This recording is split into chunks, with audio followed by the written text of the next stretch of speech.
अस्सलाम वालेकुम, मैं हूँ शाहज़ेब खानज़ादा। पेशावर धमाके के बाद पाकिस्तान की सियासी और अस्करी क़यादत बिलउमूम दहशतगर्दी और बिलखुसूस कलअदम तहरीक तालिबान के साथ निमटने से मुताल्लिक अपनी पॉलिसीज़ पर नज़रसानी कर रही है।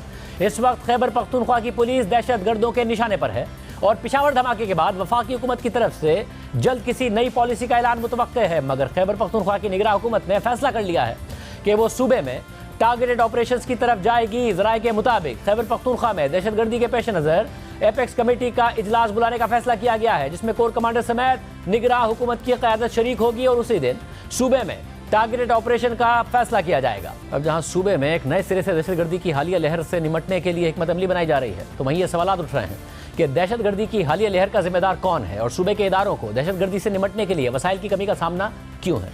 आज वज़ीर आज़म शहबाज शरीफ ने वफाकी काबीना के इजलास से खिताब करते हुए इमरान खान पर तनकीद की और मौक़िफ़ अख्तियार किया कि 2010 से लेकर अब तक खैबर पख्तूनख्वा की हुकूमत को 417 अरब रुपए दहशतगर्दी से निपटने के लिए अदा किए गए। 10 साल तहरीक इंसाफ की हुकूमत रही है और आज वहाँ के लोग कहते हैं कि हमारे पास वसाइल नहीं है, तो ये 417 अरब रुपए कहाँ गए। वज़ीर आज़म शहबाज शरीफ ने सूबे में दहशतगर्दी की वापसी पर इमरान खान पर तनकीद की। 2010 से लेकर आज तक 417 अरब रुपए अदा किए जा चुके हैं अंडर NFC अवार्ड। सवाल ये पैदा होता है कि ये आइटम ये सिर्फ और सिर्फ मुख्तस थी काउंटर टेररिज्म कैपेबिलिटीज को बिल्ड करने के लिए, चाहे वो CGD है, सामान खरीदना है। 10 साल PTI वहां पर हुकूमत में रही, 10 साल। उनको आज जब वो ये कहते हैं कि हमारे पास वसाइल नहीं है, तो ये 417 अरब रुपए कहाँ गया। 40 अरब रुपए आपको औसतन साल का मिल रहा है और आप कहेंगे कि हमारी CGD जो है उसमें कमजोरियां हैं। ये नाकाबिले यकीन है ये बात। सवाल ये पैदा होता है इनको कौन वापस लेके आया। आज पूरी कौम पूछ रही है ये दोबारा किस तरह ये पाकिस्तान का अमन खराब हो गया, किस तरह KP दहशतगर्दों के हाथ में चला गया। किसने कहा था कि ये जिहादी हैं और ये पाकिस्तान के दोस्त हैं। किसने कहा था कि जनाब इन्होंने हथियार डाल दिए और जनाब पाकिस्तान के अमन और तरक्की में हिस्सा होंगे, दे विल मेन स्ट्रीम। कल हमारे प्रोग्राम में खैबर पख्तूनख्वा के IG मौज़म जान अंसारी, जो 2021 में तहरीक इंसाफ के दौरे हुकूमत में खैबर पख्तूनख्वा के IG बने, उन्होंने पेशावर धमाके की तहकीकात से मुताल्लिक मौक़िफ़ अख्तियार किया था कि सूबे में बदकिस्मती के साथ सेफ सिटी का प्रोजेक्ट मौजूद नहीं है, इसलिए इर्द गिर्द लगे कैमरों से मदद ली जा रही है। उनका मजीद कहना था कि खुदकुश बमबार की शनाख्त के लिए उन्होंने इसके जिस्मानी अज़ा के सैंपल्स पंजाब की फॉरेंसिक एजेंसी को भी भिजवाए हैं, क्योंकि खैबर पख्तूनख्वा में ये सहूलत मौजूद नहीं।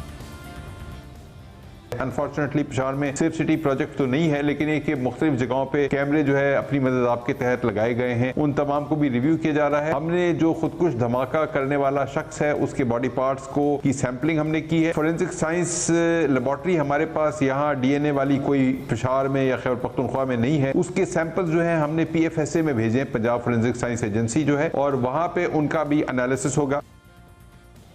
अब एक अलमिया है कि खैबर पख्तूनख्वा पाकिस्तान का वो सूबा है जो गुज़िश्ता 15 सालों में दहशतगर्दी से सबसे ज़्यादा मुतासिर हुआ, मगर आज वहाँ एक बार फिर ये बहस चल रही है कि CTD के पास सलाहियत मौजूद नहीं, ज़रूरी साजो सामान नहीं है, हथियार नहीं है, फॉरेंसिक लैब तक मौजूद नहीं है। दूसरी तरफ वो पेशावर धमाके के बाद मुसलसल ये सवालात उठते रहे हैं कि आखिर इमरान खान की हुकूमत और साबिक अस्करी क़यादत ने किस मकसद के साथ कलअदम तहरीक तालिबान से मुज़ाकरात का फैसला किया। इस हवाले से ना सिर्फ इमरान खान पर तनकीद होती रही, बल्कि साबिक DG ISI general Faiz Hamid, जो उस वक्त इन तमाम मामलात को डील करते रहे हैं, उन्हें भी शदीद तनकीद का निशाना बनाया गया। जिसके बाद आज इमरान खान ने मीडिया पर आकर ना सिर्फ अपना दिफा किया, बल्कि जनरल फैज़ हमीद का भी दिफा किया और अफगानिस्तान में अफगान तालिबान की हुकूमत कायम होने को खुदा का करम करार दिया। दूसरा इख्तलाफ किधर हुआ? दूसरा इख्तलाफ उनसे हुआ जनरल फैज़ के ऊपर। मेरा जनरल फैज़ को उस वक्त मैं समझता था कि क्योंकि 2021-22 की सर्दियां हमारे लिए बड़ी मुश्किल होंगी, मैं चाहता था, क्योंकि अफगानिस्तान का फॉल आउट आना था, मैं ये चाह रहा था कि उनको ये सर्दियों तक जनरल फैज़ को रखा जाए, क्योंकि अगर सबसे मुश्किल टाइम है तो जो सबसे एक्सपीरियंस्ड आपका इंटेलिजेंस का चीफ है उसको होना चाहिए, आपका बेस्ट खिलाड़ी होना चाहिए।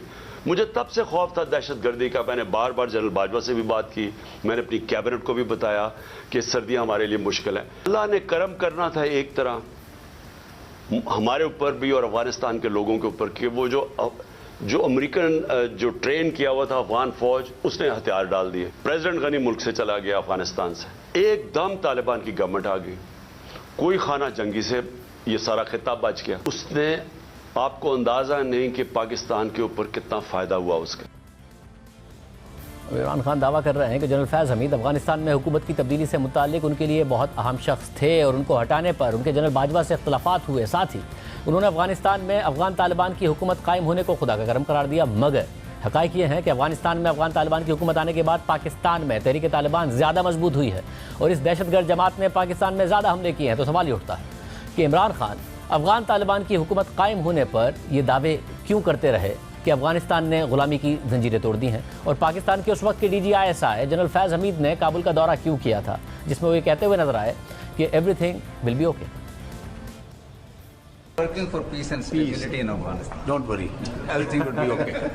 आम बात यह है कि इमरान खान सियासी सतह पर और जनरल फैज़ हमीद अस्करी सतह पर अफगानिस्तान में अफगान तालिबान की हुकूमत कायम होने पर कलअदम तहरीक तालिबान के साथ मुज़ाकरात से मुताल्लिक मुतहर्रिक थे। लेकिन जनरल रिटायर्ड तारिक खान, जिन्हें इमरान खान ने साइफर और अमरीकी साजिश के अपने ही इल्ज़ाम पर खुद बतौर वज़ीर आज़म इस मामले की तहकीकात के लिए नामजद किया था, उन्होंने अब यह दावा किया है कि जनरल फैज़ हमीद इस हवाले से एक मौजूद शख्स नहीं थे और उन्हें पेशावर में कोर कमांडर लगाना भी एक गलत चॉइस थी। सिर्फ यही नहीं, इमरान खान ने आज ये तस्लीम किया कि तहरीक तालिबान पाकिस्तान से मुज़ाकरात से पहले ही उनकी काबीना के अरकान ने उन्हें अपने खदशात से आगाह कर दिया था, मगर उसके बावजूद उन्होंने मुज़ाकरात की कोशिश की और फैसला किया कि उन्हें रीसेटल करने के लिए पैसे खर्च किए जाएंगे। जब हमारी गवर्नमेंट को हटाया गया तो उससे पहले हमारी मीटिंग हुई। मैंने जनरल बाजवा और ISI चीफ थे, अब मुझे ये नहीं याद कि उस वक्त जनरल फैज़ आ गए थे या ये जनरल नदीम थे। हमने बैठ के गुफ्तगू की, हमने सोचा कि अब इनको क्या करना है। उन्होंने वो कह रहे हैं कि पाकिस्तान आए अब ये वापस, और वो बीच में भी पढ़ने लगे थे कि हम किसी तरह बातचीत पर भी वो फैसिलिटेट करें। हमारे नूरुल हक कादरी साहब जो खैबर एजेंसी से थे और मुराद, इन्होंने बैठ के बड़ा खदशा बताया कि देखें जब वो आएंगे तो उनकी सेटलमेंट कैसे होगी, क्योंकि बड़ा मुश्किल होगा, लोगों की दुश्मनियां हैं, कत्ल किए हुए हैं आपस में और इन्होंने तालिबान ने, तो वो बड़ी तशवीश थी। तो ये फैसला किया गया कि हमारे जो कबायली इलाके के MNAs और वो बैठ के हमारी सिक्योरिटी फोर्सेस फैसला करेंगी कि इनको रिहेबिलिटेट कैसे करना। ये भी सोचा कि इनके लिए पैसे खर्च करेंगे, क्योंकि दो ही है ना, या हम उनको मार दें सारों को खड़ा करके और या फिर उनको सेटल करें। तो हमने उनसे ये बात हुई और वो बदकिस्मती से बात आगे बढ़ी नहीं, क्योंकि और चीजें आ गई और आप सब जानते हैं रजीम चेंज के अंदर और चीजें आ गई। ये नहीं, इमरान खान ने आज ये भी तस्लीम किया कि जून 2022 में मालाकंड में तालिबान की वापसी से मुतालिक एहतजाज हो रहे थे और उन्होंने इस हवाले से कोर कमांडर पेशावर को आगाह कर दिया था, लेकिन वफाकी हुकूमत को इस हवाले से कुछ समझ नहीं थी।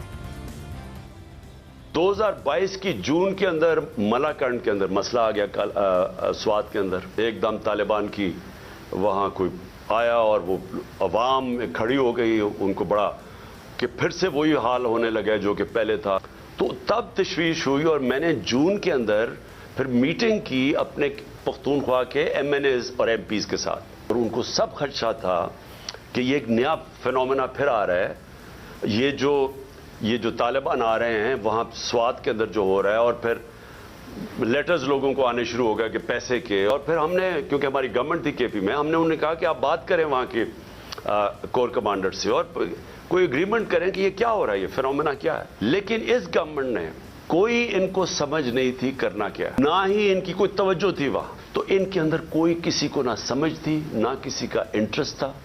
इमरान खान दावा कर रहे हैं कि उन्होंने तहरीक तालिबान की वापसी से मुतालिक जून 2022 में कोर कमांडर पेशावर को आगाह कर दिया था। लेकिन दिलचस्प बात यह है कि उस वक्त core commander Peshawar lieutenant general Faiz Hameed ही थे, जो इमरान खान के पसंदीदा शख्स थे।